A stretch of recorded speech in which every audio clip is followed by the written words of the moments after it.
观之道，为师者。大家好，我是你们的挚友小关，很高兴再次与大家见面。继新冠后，武汉又出现新传染病。7月10日，一条热搜升上了头条：武汉大学进行统一钢拭子检测。又是武汉，知名学校忽然进行钢拭子检测，发生了什么事儿？一时间引起了7.9亿人的关注。7月10日，网上有消息称，9日晚，武汉大学疑似发现一例霍乱，该病例所处宿舍的全栋学生都进行了统一的钢拭子检测，而且校方也发布了相应的通知。对此，在10日晚，武汉大学医务室回应为，现在还没有接到通知，检测结果目前还没出，具体情况不方便透露。而武昌区卫生健康委员会工作人员回应为，昨天晚上已经有疾控部门的工作人员前去开展工作，还没有明确到底是不是霍乱。直到11日，又一热搜爆了，祈祷了一晚上，不幸还是发生了。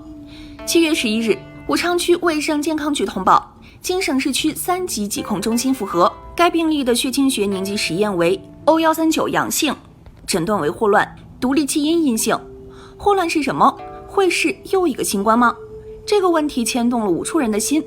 不怪我们现在如惊弓之鸟，而是武汉这座城市在过去的2年多里实在是太悲壮了。今天小关就来给大家科普一下什么是霍乱，以及如何预防霍乱，希望能够借此缓和一下紧张的气氛。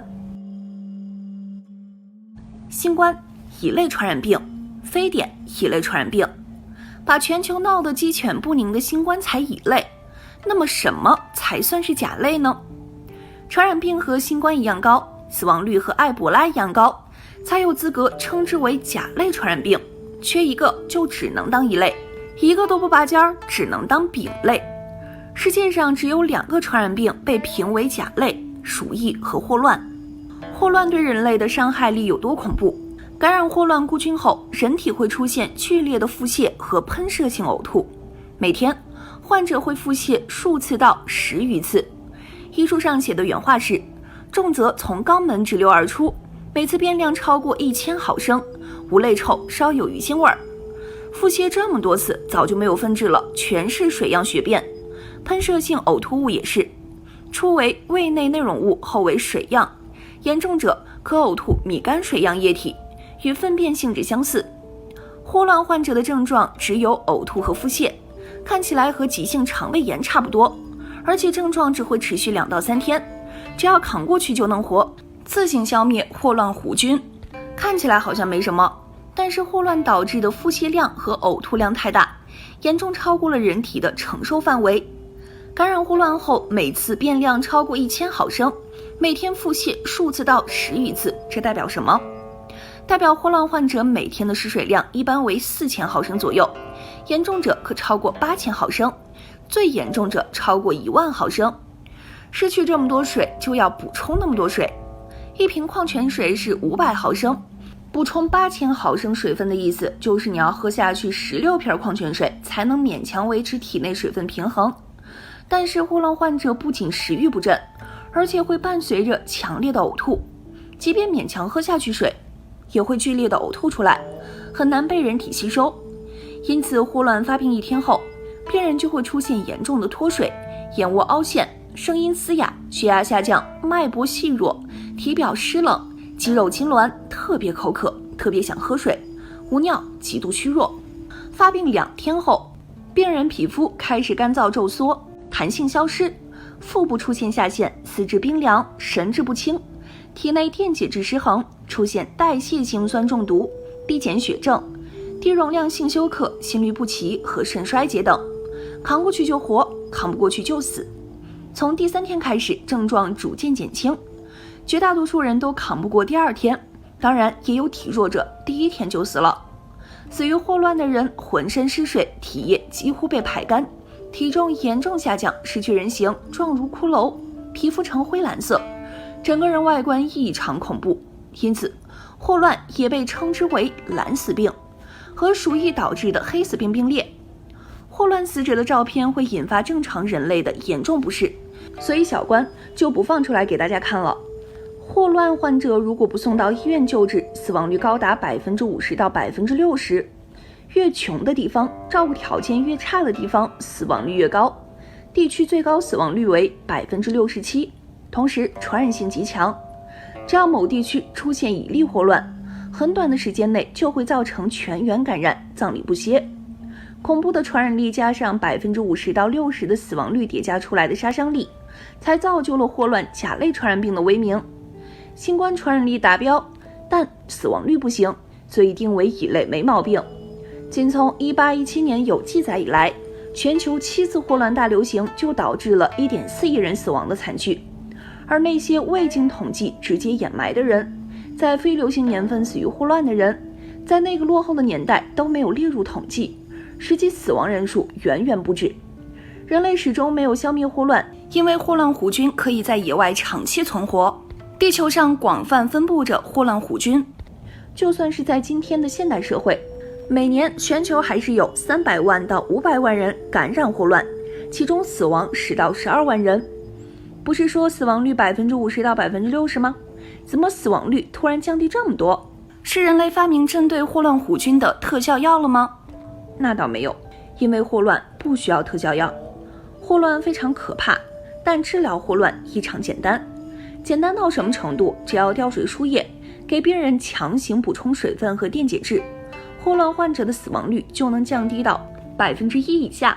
如果还能配一点对付肠炎的常用药，比如说蒙脱石散和左氧氟沙星等，那存活率更高。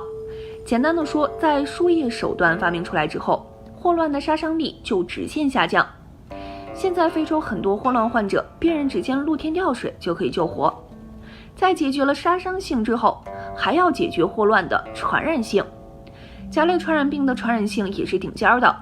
为什么我们现在很少看到霍乱案例？就算是医生，绝大多数也只能在教科书上了解霍乱了，能亲眼看到霍乱患者的医生寥寥无几。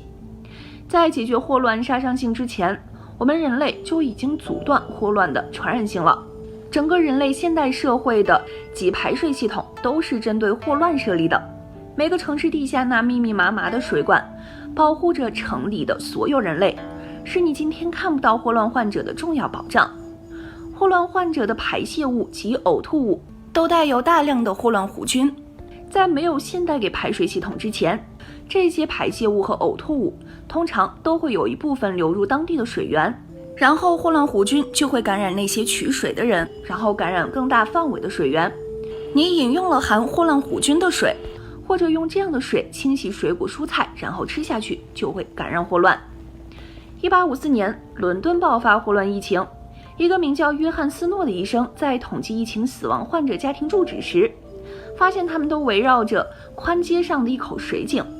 斯诺建议把这口水井给封了，认为这样就可以阻断疫情传播，反正成本也不高。焦头烂额的伦敦市政府死马当活马医，就封了这口水井。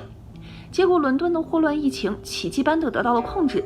随后伦敦市政府进行了大规模的下水道改造，将污水系统和饮用水彻底分开，建立了世界上第一套现代化下水道系统，同时取消水井，全市由统一的管道进行供水。自此以后，霍乱再也没能在伦敦掀起大的风波。如今的供水公司不仅会日常检测水源，还会对取来的水每日进行统一消毒。我管你里面有没有霍乱弧菌，一天必须消毒一遍，然后再送到城市里供人饮用。统一取水，统一消毒，统一排污，霍乱弧菌完全失去了传播的可能性。就这样，霍乱这个超级瘟疫慢慢消失了。因此，自来水厂覆盖之地没有霍乱传播的可能，霍乱弧菌只能在野外存活。2021年，中国霍乱报告发病5例，无人死亡。2020年，中国霍乱报告发病11例，无人死亡。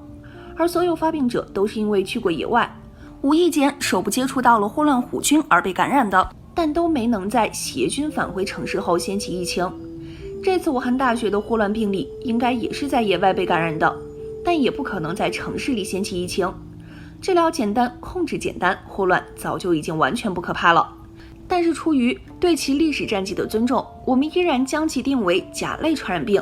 一旦发现，各地卫生局都要立即报告，并进行严格监测。最后，小关提醒，如果你要去野外，记得喝热水，记得不要用野外的河水、湖水等清洗水果然后吃下。所有食物都要加热后食用。不要觉得那片溪水很干净，比城市自来水还干净，然后你就喝。很多人外出旅游就喜欢这么干。溪水看起来再干净，里面都可能有霍乱弧菌。野外动物排出来的病原体，只要吃下去一点点霍乱弧菌，不及时送到医院，你就凉了。城市保护了你的安全，让你数十年没听过霍乱的名字了，不代表野外也会这么安全。因此，这次武汉大学发现的霍乱，我们完全不需要害怕。好了，今天的内容就和大家分享到这儿了。喜欢小关的话，记得点赞订阅我的频道，每天为您分享一些不一样的健康小知识。那我们下期节目再见。